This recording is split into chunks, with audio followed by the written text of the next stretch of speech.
हाय dear student, natural chemistry class के YouTube channel पर आपका स्वागत है।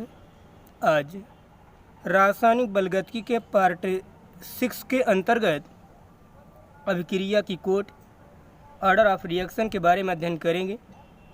इसके पिछले चैप्टर में हमने पिछले पार्ट में अभिक्रिया का दर समीकरण और अभिक्रिया का वेग स्थिरांक के बारे में अध्ययन किया था। आज उसी के आगे पार्ट 6 के अंतर्गत अभिक्रिया की कोड ऑर्डर ऑफ रिएक्शन के बारे में अध्ययन करेंगे। बहुत इंपॉर्टेंट टॉपिक है, ध्यान दीजिएगा।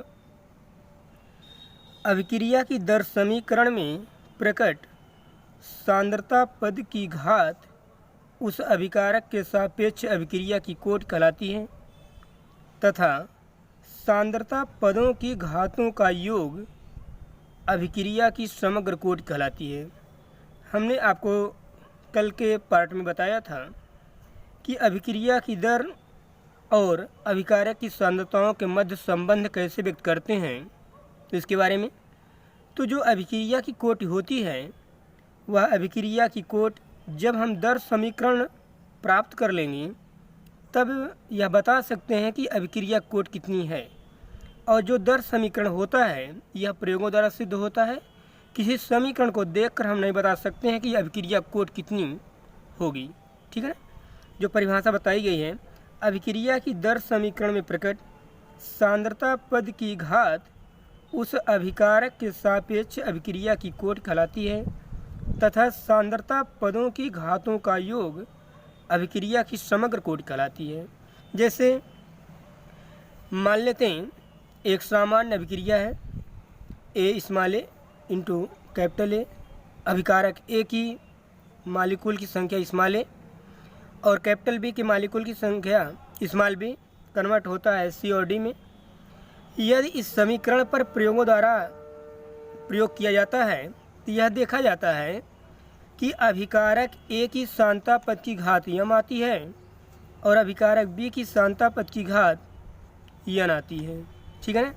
यदि प्रयोगों द्वारा अभिक्रिया की दर अभिकारक ए की सांद्रता की यम घात और अभिकारक बी की सांद्रता की यन घात के समानुपाती पाई जाती है तो इस अभिक्रिया की दर समीकरण, अब देखें कि यदि इस समीकरण पर अभिक्रिया का दर समीकरण हम प्राप्त करें तो आप जानते हैं कि अभिक्रिया की दर अभिकारक की सांद्रताओं के गुणनफल के समानुपाती होता है। तो जो दर आएगा, हमने कहा कि यदि इस समीकरण पर प्रयोग करते हैं तो हम यह देखते हैं कि अभिकारक ए की सांद्रता पद की घात यम आती है और अभिकारक बी की सांद्रता पद की घात यन आती है।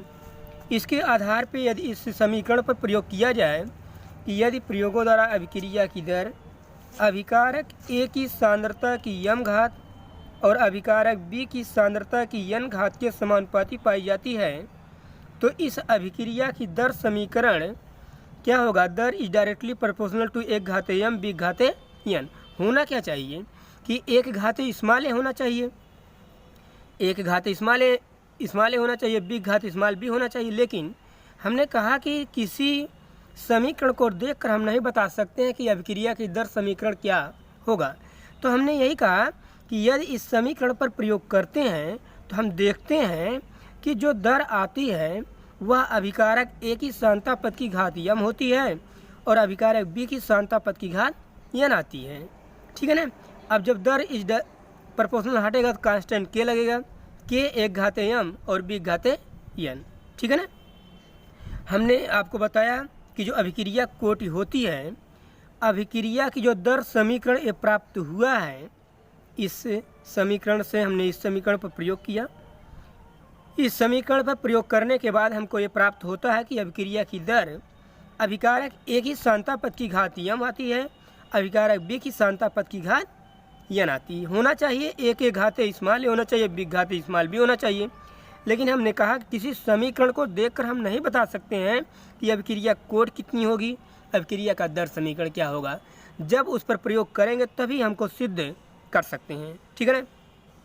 तो जब इस समीकरण पर प्रयोग किया गया तो ये देखा गया कि अभिक्रिया की जो दर है अभिकारक ए की सांद्रता पद की घात यम आती है, अभिकारक बी की सांद्रता पद की घात यन आती है, ठीक है ना।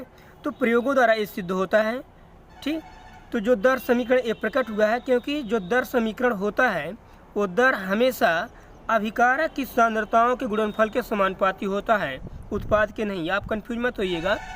आप द्रव्य अनुपातिक क्रिया का नियम पढ़े हैं 11th क्लास में, वहाँ पर बताया गया है कि जो अभिक्रिया की दर होती है वो अभिकारक की सांद्रताओं के गुणनफल के समानुपाती होती है। तो अभिकारक यहाँ पर ए और बी है, तो इस कारण से अभिक्रिया जो दर है वो अभिकारक की सांद्रताओं के गुणनफल के समानुपाती है। तो जो दर समीकरण ये प्रकट हुआ। अब हम परिभाषा क्या बताई जा रही है कोड की, कि जो अभिक्रिया की दर समीकरण में प्रकट अभिकारक की सांद्रता पद की जो घात होती है वही अभिक्रिया क्या कहलाती है, कोटि कहलाती है।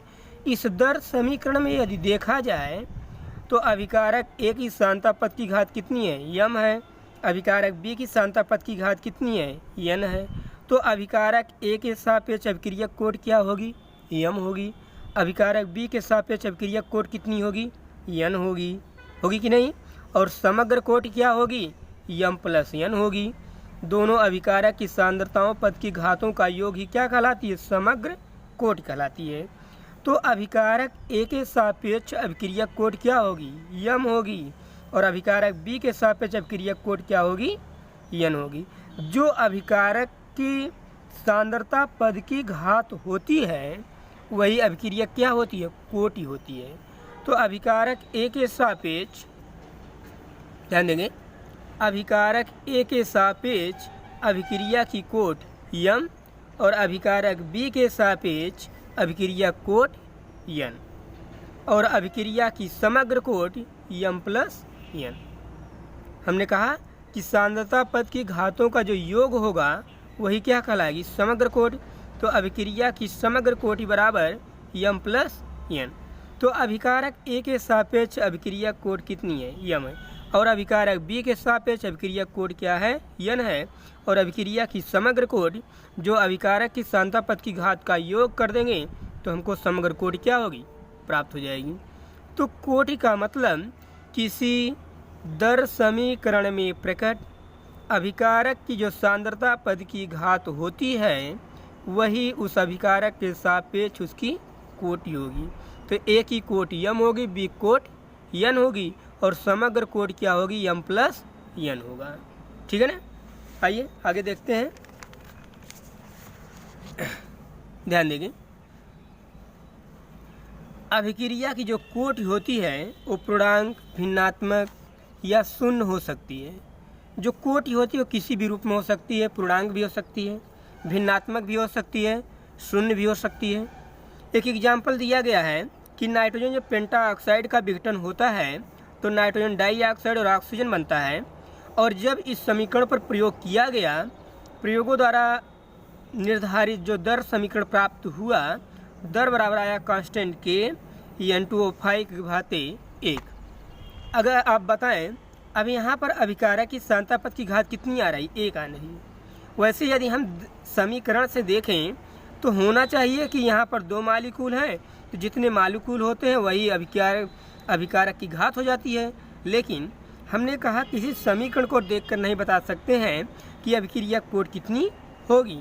जब इस समीकरण पर प्रयोग किया गया तो ये देखा गया कि जो नाइट्रोजन पेंटाऑक्साइड का विघटन होता है, जो दर समीकरण प्राप्त होगा, दर बराबर के कांस्टेंट N2O5 घाते 1 आता है। इससे सिद्ध होता है कि इस अभिक्रिया की सांद्रता पद की घात कितनी है, 1 है। अगर अभिकारक की सांद्रता पद की घात 1 है तो अभिक्रिया कौन सी कोटि होगी, प्रथम कोटि होगी, है ना। तो N2O5 का अपघटन प्रथम कोटि की अभिक्रिया है। कौन सी कोटि की अभिक्रिया है, प्रथम कोटि की अभिक्रिया है। क्योंकि इस समीकरण पर जब प्रयोग किया गया तो नाइट्रोजन पेंटाऑक्साइड की सांद्रता पद की घात कितनी आती है, 1 आती है। इससे सिद्ध होता है कि यह अभिक्रिया किस कोटि की है, प्रथम कोटि की है। ठीक है ना। एक एग्जाम्पल और है, नाइट्रस ऑक्साइड N2O का जब अपघटन होता है गोल्ड उत्प्रेरक की उपस्थिति में तो नाइट्रोजन और ऑक्सीजन बनता है। जब इस समीकरण पर प्रयोग किया गया तो ये देखा गया जो दर समीकरण प्राप्त होता है, दर बराबर कांस्टेंट के N2O की घाते शून्य आता है। इसका मतलब कि यहाँ पर जो अभिकारक की सांता पद की घात कितनी आती है, शून्य आती है। होना चाहिए तो N2O की घात 2 होना चाहिए, लेकिन हमने कहा कि किसी समीकरण को देखकर नहीं बता सकते अभिक्रिया कोट कितनी होगी। जब इस समीकरण पर प्रयोग किया गया तब ये हमको दर समीकरण प्राप्त हुआ। दर बराबर कांस्टेंट के N2O की घात कितनी आई, शून्य आई। इससे सिद्ध होता है कि ये अभिक्रिया किस कोट की है, शून्य कोट की है। हमने कहा कि अभिक्रिया की जो कोटि होती है वो पूर्णांक, भिन्नात्मक, शून्य हो सकती है, ठीक है ना।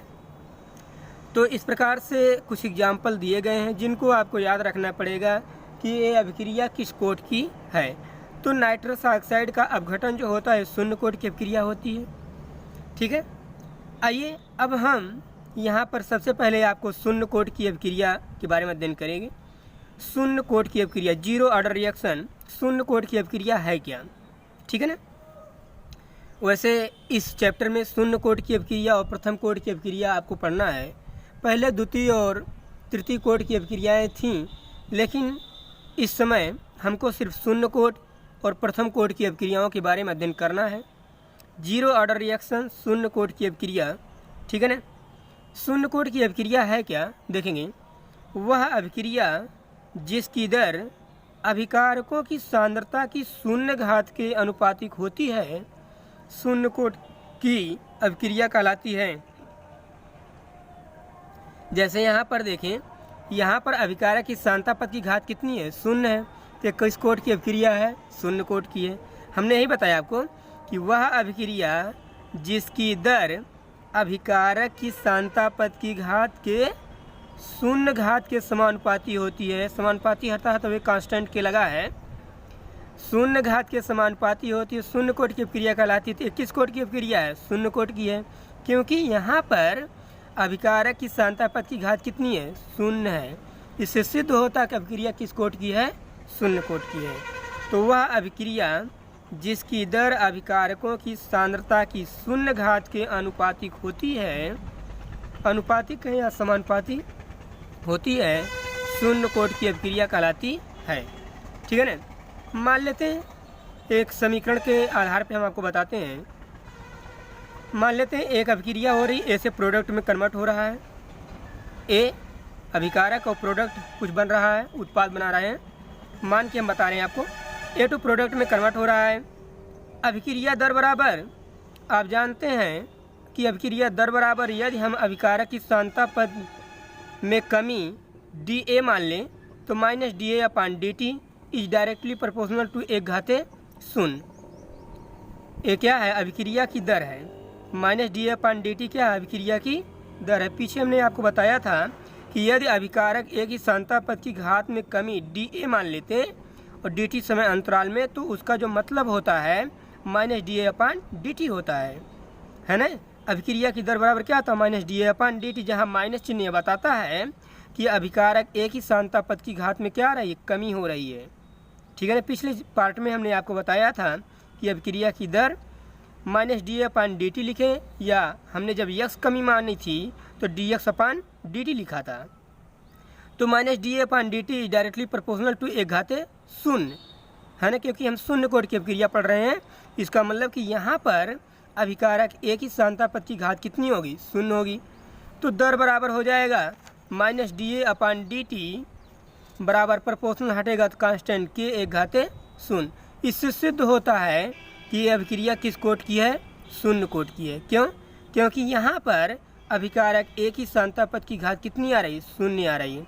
और जब किसी अभिकारक की सांद्रता पद की घात शून्य होती है तो उसके बराबर कितने को होता है, एक के होता है। किसके बराबर होता है, एक के बराबर होता है। जब किसी भी अभिकारक की सांद्रता पद की घात शून्य होती है तो वह किसके बराबर होता है, एक के बराबर होता है। तो minus d A upon d T बराबर कांस्टेंट के हो जाएगा, क्योंकि इसके बराबर कितना हो जाएगा, एक हो जाएगा। यहाँ पर देखते हैं अभिक्रिया दर बराबर हो जाएगा minus d A upon d T बराबर के कांस्टेंट, क्योंकि एक घात जो शून्य था उसके बराबर कितना हो जाएगा, एक हो जाएगा, है ना। यह शून्य कोट की अभिक्रिया की दर समीकरण है। हमने आपको बताया कि जब अभिकारक की सांद्रता पद की घात शून्य होगी तो किस कोट की अभिक्रिया होगी, शून्य कोट की होगी। और जब शून्य कोट की होगी तो अभिक्रिया की जो दर समीकरण आएगा, अभिक्रिया की दर बराबर किसके आएगा, कांस्टेंट के आएगा, क्योंकि जब किसी अभिकारक की सांद्रता पद की घात शून्य होती है तो किसके बराबर होता है, 1 के बराबर होता है। तो अभिक्रिया की जो दर है वो कांस्टेंट के बराबर होगा, है ना। यह शून्य कोट की अभिक्रिया की दर समीकरण है। शून्य कोट की अभिक्रिया के वेग स्थिरांक के का जो मात्रक है मोल प्रति लीटर प्रति समय है। बहुत इंपॉर्टेंट है, 1 नंबर में बहुत बार पूछा गया है ऑब्जेक्टिव क्वेश्चन में कि शून्य कोट की अभिक्रिया के वेग स्थिरांक का मात्रक क्या है। बहुत इंपॉर्टेंट है, ये कई बार पूछा गया है कि मोल प्रति लीटर प्रति समय। शून्य कोट की अभिक्रिया के वेग स्थिरांक के का जो मात्रक होता है वो क्या होता है, मोल प्रति लीटर प्रति समय है। ठीक है ना, ठीक है। देखेंगे कुछ एग्जाम्पल शून्य कोट की अभिक्रियाओं के दिए गए हैं कि जो शून्य कोट की अभिक्रिया के हैं।